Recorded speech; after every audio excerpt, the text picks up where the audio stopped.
હજારો રૂપિયાનો ખર્ચ પેટે પાટા બાંધીને રાત દિવસ મહેનત અને છતાં જગતના તાતને રાતા પાણીએ રોવાનો વારો આવ્યો છે। મેઘરાજાએ ક્યાંય મહેર કરી છે તો ક્યાંય કાળો કહેર વર્તાવ્યો છે। ત્યારે અરવલ્લીના મોડાસામાં ઉમેદપુર ગામમાં વરસાદના વિરામ બાદ પણ ખેતરોમાંથી પાણી નથી ઓસર્યા। ખેડૂતોના ઉભા પાક પર પાણી ફરી વળતા પાક નષ્ટ થઈ ગયો છે। ત્યારે ખેડૂતો એવો આરોપ લગાવી રહ્યા છે કે નવીન રેલવે લાઇનનું કામ શરૂ છે પણ પાણીનો યોગ્ય નિકાલ ન હોવાને કારણે રેલવેનું પાણી ખેડૂતોના ખેતરોમાં ભરાયું છે। તો બીજી તરફ મેશ્વો નદીની માઇનોર કેનાલ સાફ સફાઈ ન હોવાના કારણે તેમજ આગળ કેનાલ બુરાઈ જતા ખેડૂતોના ખેતરોમાં પાણી ભરાતા ભારે નુકસાન થયું છે। 20 વીઘા જમીનમાં પાણી હજુ પણ ભર્યા છે। ત્યારે રેલવે તેમજ સિંચાઈ વિભાગ દ્વારા આ પાણીનો નિકાલ કરવામાં આવે તેમજ સરકાર દ્વારા નુકસાનીનું વળતર ચૂકવવામાં આવે તેવી ખેડૂતો માંગ કરી રહ્યા છે। વીઘામાં મગફળીનું વાવેતર કર્યું અને એ મગફળીની અંદર પાણી ભરાઈ જતું, પાણી પૂરેપૂરું ભરાઈ ગયું અને એ મગફળીનું વાવેતર હાવ નિષ્ફળ ગયું અને 3 વીઘાની અંદર મારે 1 રૂપિયાનું પણ મળે એવું નથી। સિંચાઈ વિભાગ દ્વારા કેનાલની સફાઈ ના કરી જેથી કેનાલનું પાણી અમારા ખેતરોમાં ભરાઈ ગયું અને અત્યારે મગફળીનો પાક 5 વીઘામાં નિષ્ફળ ગયેલ છે અને ઓછામાં પૂરું રેલવે નીકળતો રેલવેવાળાએ પણ કોઈ પાણીનો નિકાલ કરવાની દરખાસ્ત નિકાલ કરવાની કોઈ યોજના ના બનાવી જેથી અત્યારે રેલવેના પાડા સુધી પાણી અટકી અને અમારા ખેતરોમાં 5 વીઘામાં મગફળીનો નિષ્ફળ ગયેલ પાક છે। તો પાટણ જિલ્લામાં છેલ્લા 15 દિવસમાં પડેલા અવિરત વરસાદે ખેડૂતોને મુશ્કેલીમાં મૂક્યા છે। વઢિયાર પંથકના સમી તાલુકાના ખેતરોમાં હજુ પણ વરસાદી પાણી નથી ઓસર્યા। ખેડૂતોનો તમામ પાક પાણીમાં નિષ્ફળ ગયો છે। સમી તાલુકામાં અત્યાર સુધી સિઝનનો 21 ઇંચ વરસાદ નોંધાયો છે। ખેડૂતોએ ઘણી આશાઓ સાથે 49,150 હેક્ટર વિસ્તારમાં વિવિધ પાકોનું ચોમાસું વાવેતર કર્યું છે પરંતુ વરસાદી કહેરના કારણે તમામ પાક પાણીમાં ડૂબી ગયા છે। ખેડૂતોને મોટા પાયે નુકસાન થયું છે ત્યારે ખેડૂતો હવે સરકાર પાસે સહાયની ગુહાર કરી રહ્યા છે। કપાસનું વાવેતર કરેલું હતું, એરંડાનું વાવેતર કરેલું હતું, મગફળીનું વાવેતર કરેલું હતું, અડદનું કરેલું હતું, તુવેરનું કરેલું હતું, બાજરી પણ વાવેલી હતી, જુવાર પશુ માટે વાવેલી હતી। તો આ બધો પાક સદંતર નિષ્ફળ ગયેલ છે। ઘરમાં કાંઈ પહોંચ્યું રહ્યું નથી। બીજું વારામાં ખાતર પાણીમાં બધા પૈસા અમે કાઢી નાખ્યા છે। હવે અમારા કાંઈ કાંઈ રહ્યું નહીં।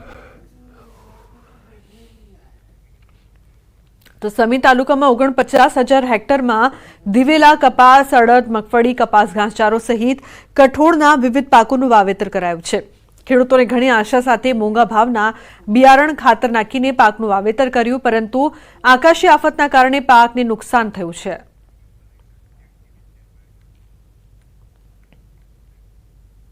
અંબાલાલ પટેલની મોટી આગાહી, રાજ્યમાં વરસાદ હજુ નથી ગયો। ચીન તરફથી પ્રચંડ સિસ્ટમ આવશે, બંગાળના ઉપસાગરમાં ભારે હલચલ જોવા મળશે।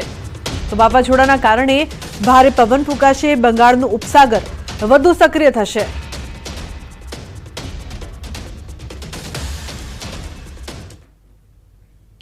તારીખ 12થી રાજ્યનું હવામાન પલટાશે અને તારીખ 12 થી 15, 16 અને 17માં ગુજરાતના ભાગોમાં પુનઃ વરસાદ શરૂ થઈ જશે।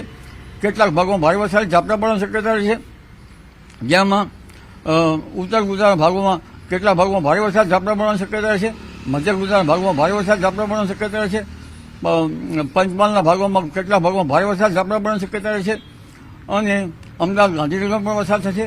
સૌરાષ્ટ્રના કેટલાક ભાગમાં ભારે વરસાદ ઝાપટા પડવાની શક્યતા રહેશે, દક્ષિણ ગુજરાતના કેટલાક ભાગમાં ભારે વરસાદ પડશે અને આ સિસ્ટમ છે મજબૂત છે। અરવલ્લીના માલપુરના અણિયોરમાં ધોધમાર વરસાદ વરસી રહ્યો છે। કલાકમાં 2 ઇંચ કરતાં વધુ વરસાદ, ભારે પવન સાથે વરસાદી માહોલ છવાયો છે।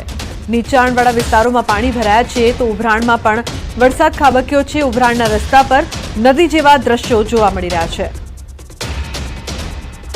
1 કલાકમાં 2 ઇંચ કરતાં પણ વધુ વરસાદ છે તે વરસ્યો છે। ગરમીથી લોકોને રાહત મળી રહી છે પરંતુ નીચાણવાળા વિસ્તારોમાં પાણી ભરાતા સમસ્યાનો સામનો પણ કરવો પડી રહ્યો છે। તો ઉભરાણના રસ્તા પર નદી હોય તે પ્રકારના દ્રશ્યો સામે આવ્યા। તો અરવલ્લીમાં એકાએક વાતાવરણમાં પલટો આવ્યો છે। માલપુરના અણિયોરમાં ધોધમાર વરસાદની શરૂઆત થઈ છે। માત્ર 1 કલાકની અંદર 2 ઇંચ કરતાં પણ વધુ વરસાદ થતા અનેક વિસ્તારોમાં પાણી ભરાયા છે। તો ઉભરાણાના રસ્તા પર નદી જેવા દ્રશ્યો સામે આવ્યા છે। વાહન પસાર કરવામાં લોકોને મુશ્કેલી।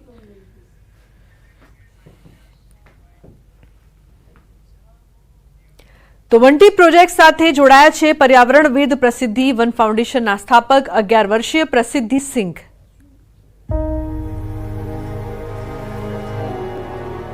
સૌને નમસ્કાર. હું 11 વર્ષીય સામાજિક ઉદ્યમી અને પર્યાવરણવાદી છું. હું પ્રસિદ્ધિ વન ફાઉન્ડેશન અને ગ્રીન પિલરની સ્થાપક છું. હું તમિલનાડુના ચેંગલપટ્ટુથી છું અને હું પ્રકૃતિ પ્રેમી છું.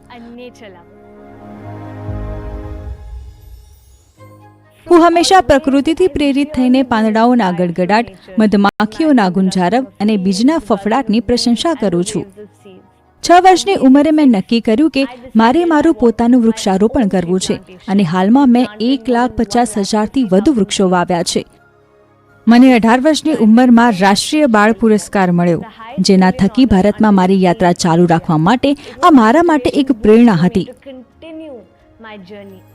પ્રોજેક્ટ વન ટ્રી નામ સૂચવે છે એક વૃક્ષ કેવી રીતે પર્યાવરણમાં ફરક લાવી શકે. આપણે સમજવાની જરૂર છે કે જો આપણે કુદરત તરફ એક પગલું ભરીએ તો તે આપણી તરફ હજારો ડગલા દોડીને આવશે. યોગ્ય માટી, યોગ્ય બીજ, યોગ્ય વાતાવરણ બધું જ મહત્વપૂર્ણ છે, પરંતુ સૌથી મહત્વપૂર્ણ છે વૃક્ષ માટે પ્રેમ, કરુણા અને આરાધના. આપણે એક વૃક્ષ વાવીએ કે 100 વૃક્ષો, આપણી સફર પર્યાવરણને લઈને અઘરી તો છે જ, પરંતુ આપણું શીખવાનું મૂલ્ય વધવાનું છે. યુવાનો તરીકે આપણી પાસે જે ઉત્સાહ છે, આપણી પાસે સાહસ શક્તિ છે, આપણી પાસે જે સર્જનાત્મકતા છે, જો આપણે આ શક્તિઓને આપણી પૃથ્વીના ભલા માટે ઉપયોગ કરીએ તો તેનો પર્યાવરણ પર અદ્ભુત પ્રભાવ રહેશે. દરેક ખડકને આપણે બચાવી શકીએ છીએ અને તેનાથી પર્યાવરણને ફાયદો થાય છે. પ્રોજેક્ટ વન ટ્રી ભારતના સમુદાયને પુનર્જીવિત કરવામાં ચોક્કસપણે સારી ભૂમિકા ભજવશે.